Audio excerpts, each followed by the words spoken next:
When I was 7, my father brought home a beautiful lady who gave me a mango. That day, my mother watched me happily eating the mango while she signed her name on the divorce papers. After that, she jumped off the roof of our building. From then on, mangoes became the nightmare of my life. So on my wedding day, I told my husband, Alan Holt, if you ever want a divorce, just give me a mango. Alan pulled me into his arms. Quiet. From then on, mangoes became off limits for him too. On Christmas Eve of our 5th year of marriage, Alan's childhood sweetheart, Larissa Fenimore, left a mango on his desk at the office. The very same day, Alan announced he was cutting ties with Larissa and fired her from the company. That day, I truly believed he was the man I was meant to be with. Half a year later, I flew back from overseas, having just closed a partnership deal worth about $200 million.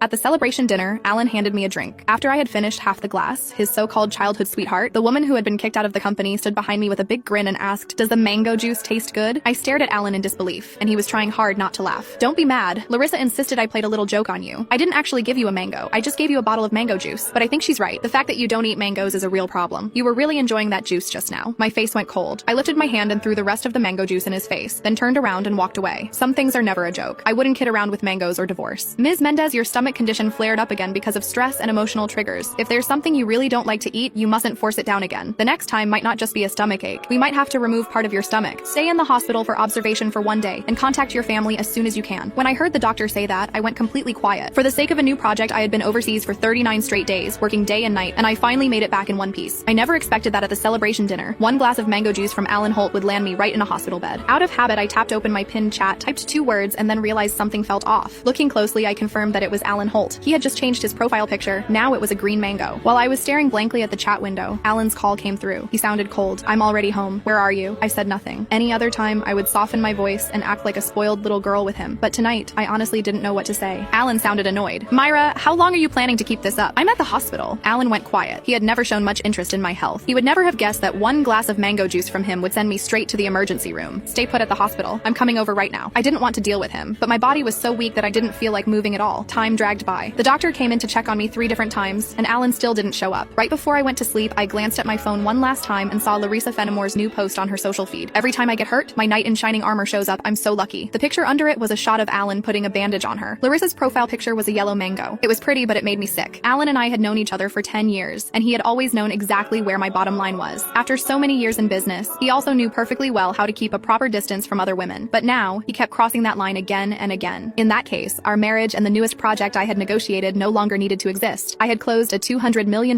deal in West Arkan that could have changed the company's future, but at that moment, it didn't matter anymore. When I woke up the next morning, Alan hadn't sent a single message or made a single call. I wasn't even angry. After the follow-up check confirmed I was fine, I went straight home to a 5,300 square foot luxury villa that Alan and I had bought the previous year. 7 years ago, when we graduated, we squeezed into a basement room